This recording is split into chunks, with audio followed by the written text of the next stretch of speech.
Continuing with Kapitel 17, Kapitel Yud Zayin, Tehillim together.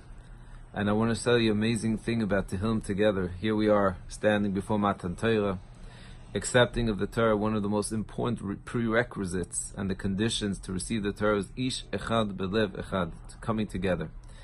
And to get together, one of the most amazing ways to get together is with the words of Tehillim, which is David HaMelech's Tehillim. And Shavuos is a time, a very mesugal time to say Tehillim, because it was David HaMelech's Yortzad. This is when he was born, and this is when he was nifter.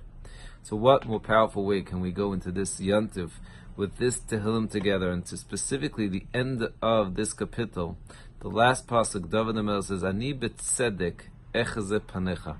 I'm going to see your face with tzedek, with righteousness. Chazal say, the Gemara discusses the idea that a person should give tzedakah before they daven. Before you go and greet Hashem, make sure that you give tzedakah. You give charity. In fact, this is brought down as a halacha. And it's an amazing lesson for us as we go into Matan Torah. And we're focused on the fact that we're going to greet our chassan. Klal Yisrael are the kala. We're remarrying each year. So much so that there's an actual ksuba written by one of the Talmidim, the Arizal, that my custom already became in the shul to read the ksuba between Hashem and Klal Yisrael. Amazing, amazing, amazing words. It's kedai to see it. You can get it, probably find it online.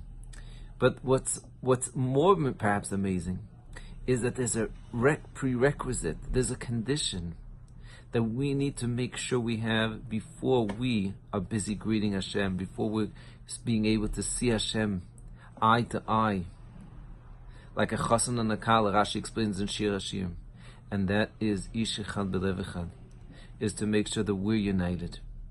And that's why David HaMelech says, and Chazal teach us, Ani b'tzedek echzeh panecha. Before I'm greeting Hashem, which is davening, I have to make sure that I'm taking care of everyone else. The Gemara in Bracha says that David HaMelech would have meetings with all his generals and everything about the needs to make sure that people have what to eat. And he would do it before davening. And it seems usually there's halach. Someone just asked me, are you allowed to do things before business, before davening? And the answer is tzorche mitzvah.